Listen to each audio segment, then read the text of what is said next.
Good morning, everyone, and thank you for the kind invitation. It's always a pleasure to be here. Despite the 30-degree temperature drop, it's still a fresh breath of air to be with this group. I was asked to talk about both relapsed AML and MDS, so I'm going to go on speed of like 4 times more than normal because it's really impossible in 20 minutes to do that. But I think, although me and Dr. Pulaya didn't plan this at all, I'll show you what I will think of doing in every of those cases that he suggested up front when they relapse. So obviously, first definition of relapsed AML. I think obviously we include with that sometimes refractory AML, which means failure to achieve remission with 2 inductions typically, or probably after a couple of cycles of HMA-VEN in the modern era. There is the classical relapse disease by morphology. And obviously nowadays we talk about MRD relapse, which is really important to keep in mind. Somebody who was MRD negative that turned positive confirmed in more than one occasion, or somebody that was low level persistent MRD and then now has more than 1 log increase. And those are actionable, as I will show you.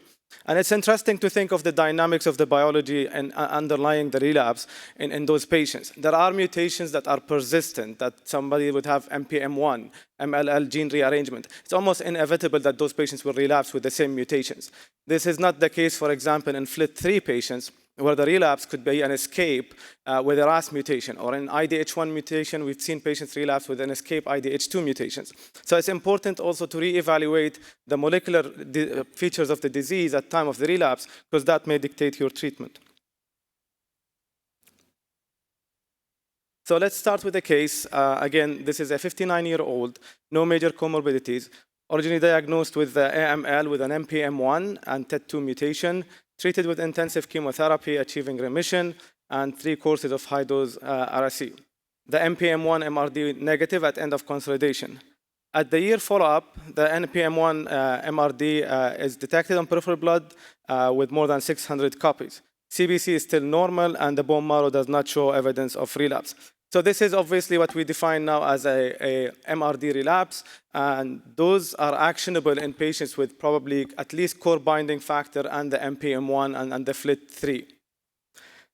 And this is some data, and there are different options to treat those patients nowadays, but this is some data on using venetoclax-based regimen in some patients that either had molecular relapse or persistence of the molecular NPM1, showing that with the approach of treating patients in the MRD relapse before a frank relapse, you can achieve high remission rates and achieve molecular remissions. So nowadays, in patients with core binding, NPM1, we act based on the MRD status. So this is really the first take-home message, that a confirmed MRD relapse is definitely actionable in AML nowadays, particularly NPM1, core binding, and the FLT3.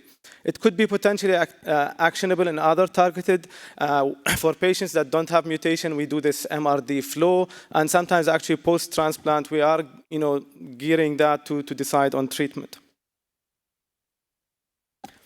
All right, so the next case is 60-year-old lady diagnosed with AML, normal karyotype, FLT3 ITD and WT1 mutation, again treated upfront with 3+7 midostaurin, achieved a complete remission. After 1 cycle of intermediate RSC and midostaurin was planned for transplant, but unfortunately relapsed before proceeding to transplant. So FLT3 relapse is not uncommon scenario. Historically, we had gilteritinib as a single agent approved with around 30% response. I always say on this study, what was more important for me is to see how poorly salvage chemotherapy does in this scenario, particularly if patients relapse early. It's really, targeted therapy is the way to treat those patients. And we've tried, there are some efforts also to do combinations. So this is data from MD Anderson looking at ven-gilteritinib combination in the relapse setting. And there are also data on triplet. We're using hypomethylating agents, FLT3 inhibitor, and venetoclax. The responses are way higher in the upfront setting, so the response drops in the relapse setting. But nonetheless, those are probably more potent than just using a FLT3 inhibitor. In my experience, if the patients had extensive use of hypomethylating agents, I'm not sure about the role of that, but probably at least a combination with venetoclax is reasonable. So the second take-home for relapsed FLT3 AML, you need to incorporate a FLT3 inhibitor, considering doublet and sometimes triplets if patients, especially did not have extensive prior hypomethylating agents. So the third case is a 75-year-old lady, COPD, originally presented with pancytopenia, trisomy 8. No molecular data were obtained at that time, started on azacitidine, venetoclax for 11 months. And after hematological improvement, she developed progressive cytopenia, and the repeat bone marrow shows 15% myeloblast with an IDH1 mutation. So for those, as mentioned in the prior talk, we have targeted therapies, ivosidenib and olutasidenib, as a single agent in the relapse setting, 30% around responses, but they are good bridge to transplant, tolerable treatments, and again, probably better than an intensive chemotherapy choice for those patients. We have another drug approved, olutasidenib, which is an IDH1 more mutant-specific IDH inhibitor. They've never been compared head-to-head between olutasidenib and ivosidenib, but it seems what's remarkable from the studies with olutasidenib that it has more durable responses. And in the era of Ven upfront treatment, there is really not much data on ivosidenib, or the small case series reported very low activity of the ivosidenib, while in a smaller study also with olutasidenib, post-Ven failure, it seems to retain the activity. And so does sequence matter? And I think Dr. Poraya touched based on this, like can you salvage more patients if you treat it upfront with IDH and use Ven as second line or the other way? Again, there is no clear answer. Those are very small studies, a small number of patients, but suggesting that you probably, if you went a la agile study using an ivosidenib upfront, your chances of salvaging with venetoclax are going to be higher. And we have same data with enasidenib, again, around 30% responses with median overall survival of 9 months. So patients, they have IDH2 mutation, we should go for a targeted therapy as well. And the same efforts with combination with venetoclax had been reported from MD Anderson. And it seems that there could be some differences based on the type of the IDH mutation, IDH2 mutation, or where the hot spot is. So in the R172, we saw higher responses in combination with venetoclax.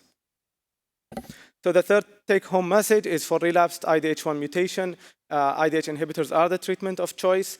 Some small series suggest in patients that had prior Ven exposure that olutasidenib, the other IDH1 approved drug, fared better than ivosidenib. And sequence may matter, it's still to explore. And obviously we are moving to triplets up front, so that also will be changing. And for relapsed IDH2, enasidenib or maybe a doublet with venetoclax.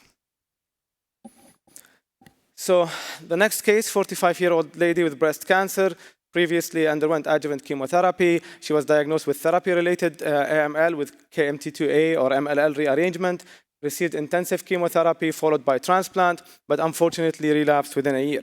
This KMT2A, we used to refer to it as 11q23 rearrangement or MLL, is known to happen in therapy-related AML. Patients are sensitive up front, they go into remission, but it's almost the relapse inevitable. And it's been one of the most exciting areas in the field is developing of those menin inhibitors for patients with MLL as well as NPM1. And there are 4 at least drugs in clinical trials and 1 currently approved, revumenib, for patients with MLL rearrangement. And this is really moving forward in combinations upfront with chemotherapy, with less intensive chemotherapy, maintenance studies, treating molecular relapse. So it's really a very exciting area. This is a small subset of the patients, but historically did very poorly. The MLL, also gene rearrangement, can be seen in patients with ALL, and it's common in pediatric AML as well. This is data from the AUGMENT study that led to the approval of the revumenib in patients with AML. It was updated at this ASH by Dr. Aldos.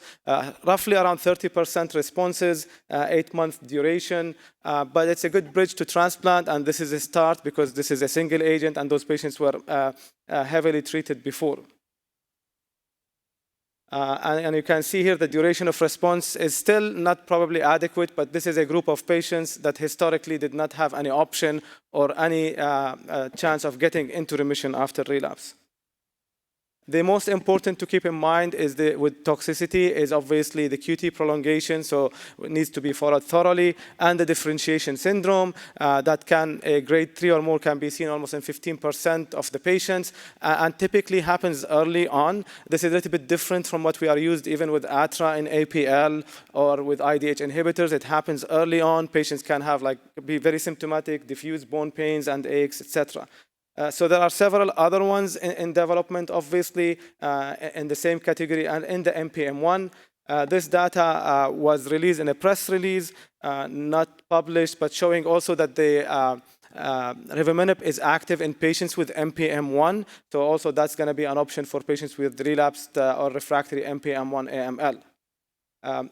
There are obviously already efforts to do combinations. This is a study presented by the group at MD Anderson looking at a total oral therapy. So this is oral decitabine, oral venetoclax, and revumenib in combination in patients with relapsed refractory AML, reporting very early but encouraging high response rates in those patients. And this is going to be moving, obviously, for the upfront. So again, the idea of having a total oral therapy targeted for selected patients with AML. And I don't have time to go through all of the menin inhibitors, but this is some data on the other, on one of the other menin inhibitors, enzomenib. That was the first time presented at ASH, again showing similar activity around 30 to 40%. So this is really a very promising area.